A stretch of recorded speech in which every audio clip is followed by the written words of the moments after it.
최근 들어 사형제도에 대해서 뜨거운 논쟁이 오가고 있습니다.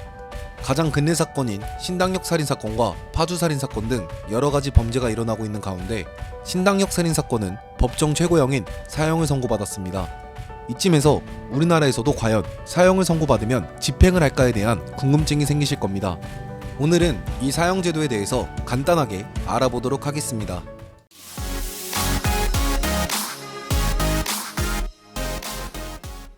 여러분은 범죄 관련 드라마를 보다 보면 한 번쯤은 색상이 다른 죄수복을 본 적이 있을 겁니다.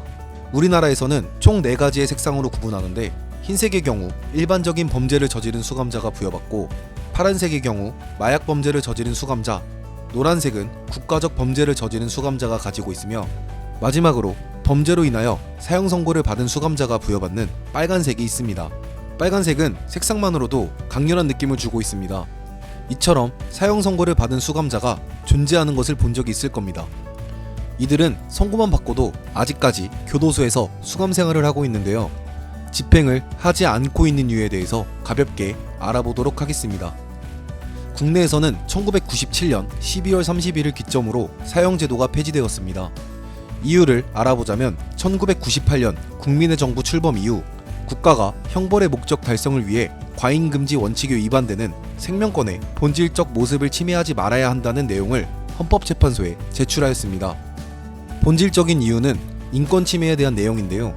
이 밖에도 종교적 이유 또는 법적 오판으로 인한 피해자 발생 등 여러가지 이유가 존재합니다. 우리나라는 이러한 이유로 25년간 사형이 한 차례도 집행되지 않았습니다. 국내에서는 총 59명에 달하는 사형수들이 수감되어 있는데요. 이들은 위에서 말한 것처럼 아직까지도 사형 집행을 받지 않고 꾸준히 교도소에서 수감 생활을 하고 있습니다. 그렇다면 무기징역과 다른 점이 무엇인가에 대해서 궁금할 것입니다. 이에 대한 이유는 형법 제463조 사형의 집행에 대해서 알아봐야 합니다. 내용에 따르면 사형은 법무부 장관의 명령에 의해 집행한다는 내용인데요. 말 그대로 사형이 이루어져야 한다고 보여지고 있지만 이렇지 않은 이유는, 이는 사형이 형법에 규정되고 판결이 내려지지만 집행이 동결된 국가로 분류되기 때문입니다. 즉 우리나라는 형법상 사형 판결이 내려지지만 반대로 형은 집행하고 있지 않기 때문에 이처럼 무기징역과 같이 무기한 수감자로 분류될 수밖에 없기 때문입니다. 많은 분들이 이러한 상황이 답답하실 겁니다. 그래서 이번에는 사형제의 찬성 여론에 대해서 알아보도록 하겠습니다. 간단히 알아보자면 기본적으로 흉악범이 저지르는 범죄에 대해서 미리 예방할 수 있는 범죄 예방 효과로 보여질 수 있습니다. 사형 재판으로 인해 생겨나는 공포적 조성이 범죄에 대한 예방 효과를 만들어낼 수 있다는 내용인데요. 인권 문제와 반대로 죽음이라는 대체 불가능한 형벌로 범죄율을 줄일 수 있다는 내용입니다. 이 밖에도 비용적인 문제 또는 감정적인 문제 등 여러가지 이유가 존재하고 있습니다. 이처럼 사형제도에 대한 찬반 여론은 아직까지 꾸준히 논쟁되고 있습니다.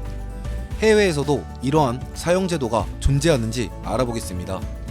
OECD 가입국 중 실질적으로 사형제를 실시하는 나라는 일본과 미국 둘뿐입니다. 미국은 사형제도를 실시하는 나라인데 나라 전체가 사형제를 실시하고 있지는 않고 각 주마다 주법에 의해 실시 여부가 나눠지고 있습니다. 이를 제외하면 국가적으로 사형제를 하고 있는 나라는 일본만 존재하고 있는데요. 일본도 과거부터 꾸준히 사형제의 존폐 논란이 있었습니다. 하지만 국내와 다르게 일본 최고재판소에서는 사형제의 여부에 대해서 개인의 생명권 여부가 범죄 예방에 이익보다는 낫기 때문에 공공복리 차원에서 합헌이라는 입장을 2022년 현재까지 고수하고 있습니다. 이처럼 수많은 찬반 여론이 들끓는 것은 당연하며 아직까지도 논쟁은 뜨거운 감자로 보여지고 있습니다. 이번 범죄 사건을 보며 국내 사형제가 궁금하실 수도 있다 생각하여 이 영상을 만들어봤습니다. 여러분의 의견은 과연 찬성인지 반대인지, 어떠한 이유로 그 결과가 도출되었는지 알려주시면 감사하겠습니다. 다음에는 더욱 유익한 영상으로 찾아뵙겠습니다. 감사합니다.